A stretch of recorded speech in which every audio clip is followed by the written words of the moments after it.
O painel da Folha de São Paulo divulgou a informação de que o Lula conversou com o filho e pediu que ele puxe para si a investigação e não deixe respingar no governo.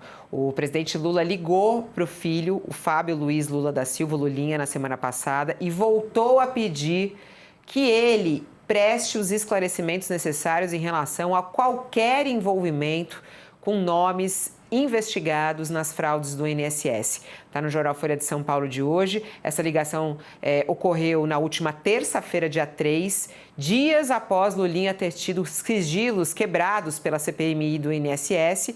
Foi a segunda conversa que os dois tiveram em meio às investigações. Fontes a par do assunto disseram que, sob reserva, claro, que Lula tratou de pedir que o filho, e foi essa aspas que eles publicaram, puxe para si toda a responsabilidade do caso. A ordem no Palácio do Planalto é evitar que o assunto respingue no presidente. O entorno do Lula sabe que o tema será usado justamente pela oposição. Isso vai ser muito usado na campanha eleitoral. A avaliação, portanto, é que quanto mais rápido o filho do presidente esclarecer, menor vai ser o impacto. E aí, Josias, será que é possível recuperar isso, se blindar, o Lula se blindar dessa história ainda? O Lulão e o Lulinha estão dançando na frente das crianças a coreografia da enganação. Ora, se fosse possível explicar, já teria explicado. O filho, o pai, e nós comentamos aqui, declaração que o Lula fez em entrevista a Dani Lima no início do mês passado. Se meu filho tiver responsabilidade nisso, ele tem que pagar. Se não tiver, ele que se defenda. Ele não disse, eu ponho a minha mão no fogo pelo meu filho. Ele não tem nada a ver com isso, é uma pessoa honesta, não tem negócios escusos. Ele não disse isso. Não disse porque não tem condições de dizer. Ele sabia que logo viriam à luz os dados da movimentação bancária do filho. Estamos falando de quase 20 milhões de reais. Como se trata de movimentação, entrada e saída, devemos considerar que entraram na conta do Lulinha mais de 9 milhões de reais num intervalo curto de 2, 3 anos. É muito dinheiro. Ou é um empresário, um empreendedor de talento insuspeitado, ou há muito a explicar. Agora, a explicação não vem porque é difícil de ser dada, né? Por isso, eu digo que os dois, Fabíola, o Lulão e o Lulinha, estão dançando a coreografia da enganação. Quando vem uma informação como essa, o Lula exige que o filho chame para si o problema, para que isso não respingue no pai, na campanha do pai. Ora, já respingou. O Lulinha virou personagem do enredo eleitoral de 2026. Ainda outro dia, Fabíola, 2 repórteres, entre eles um que estava entre nós aqui até outro dia, o Aguirre Talento, um repórter talentoso, ele revelou, junto com um outro repórter, que o Fábio Luiz da Silva, o Lulinha, reconheceu em conversas privadas que viajou para Portugal com o Antônio Carlos Camilo Antunes, o tal careca do INSS, que visitaram lá uma fábrica de cannabis para fins medicinais, que todas as despesas foram pagas pelo tal careca do INSS. Isso não foi negado. Aliás, foi publicado porque interessa publicar.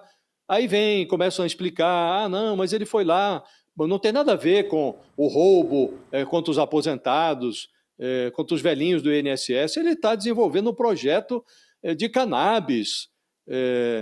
Isto é lobby, Fabíola. O tal careca do INSS, e é isso que a Polícia Federal está investigando, tinha interesse em facilitar os seus negócios nessa área de cannabis no Ministério da Saúde, na Anvisa, por isso recorreu ao Lulinha.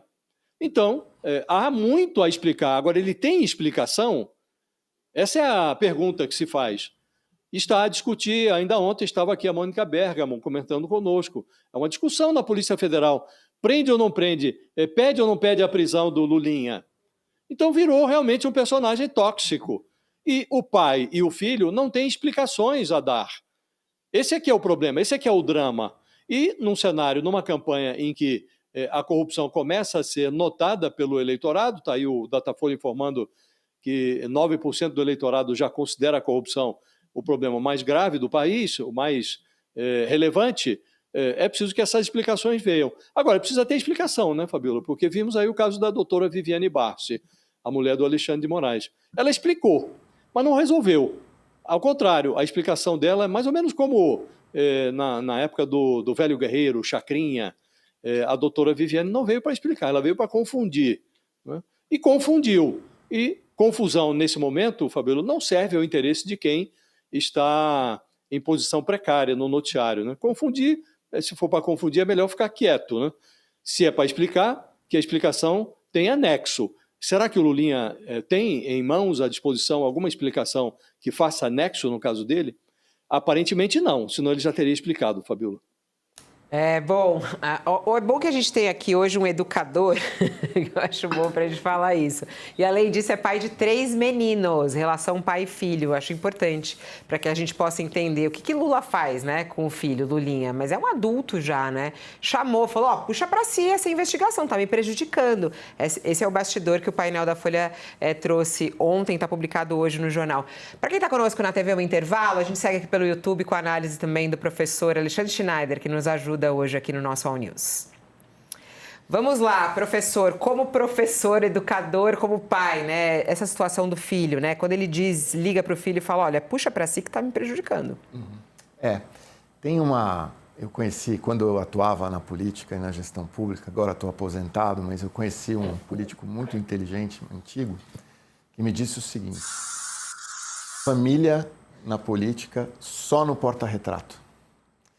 Eu acho que esse é um problema quando as coisas vão se misturando ao longo do tempo, né? Eu acho que no caso específico é uma situação muito difícil, muito complexa. Eu não gostaria de fazer nenhum tipo de julgamento, mas o que é mais importante é que haja transparência por parte do Lulinha e do presidente. Eu não queria ir além disso,